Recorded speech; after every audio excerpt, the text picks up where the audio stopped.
I'm Baker Betty. I'm a baking educator. I specialize in teaching bread baking, and I want to show you how I teach my beginners to shape a sourdough boule, or any kind of boule. It doesn't have to be sourdough, it can be a yeasted boule. But when we're working with this type of dough that's a little bit higher hydration, a little bit sticky, it can be kind of tricky to work with. And one of the things that I really like to cover in my classes is the amount of flour you use when shaping. Because when you're working with this really sticky dough, it's tempting to use a lot of flour. But that's actually going to be the opposite of what you want to do. You want to use a small amount of flour on the surface of the counter, but I'm going to go ahead and dump my dough out here on the counter. And I am not going to put any flour on the top part of my dough here, because this is going to become the inside of my loaf. And I really don't want that to be floured because it's not going to stick to itself if it is. So I also like to use a bench knife as kind of an extension of my arm when I'm shaping. The dough won't stick as much to a bench knife. And what we're gonna do is we're gonna start building some tension on our loaf.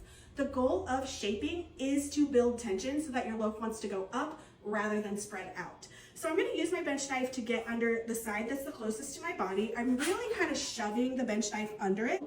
I'm going to gently stretch the dough out as far as it will allow me without tearing, and I'm gonna fold it into the center here. And I wanna make sure it is sticking to itself. You'll notice I'm using a really light touch. I don't wanna be like using a lot of pressure because that's gonna make the dough wanna stick to my hands.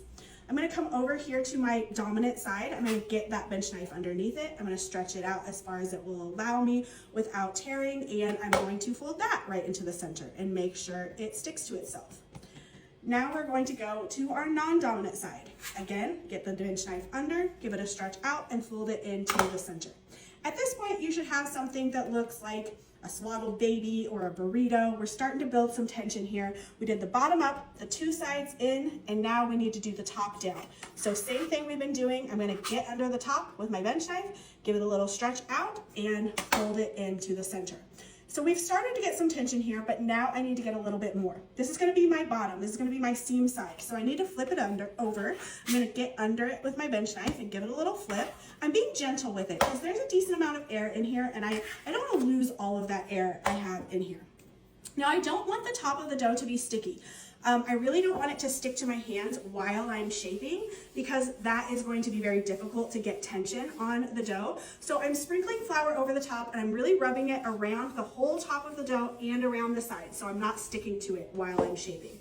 But I really don't want flour on the surface of the counter because I do want the natural stickiness of this dough to actually assist me in building this tension. So I like to think about kind of drawing a candy cane. I'm gonna use my dominant hand coming right in front of my body to the side of the loaf. This part of my hand is never gonna leave the counter the whole time I'm doing this shaping. But I'm gonna start with the hook of the candy cane, then my non-dominant hand comes in and I'm gonna pull it straight back.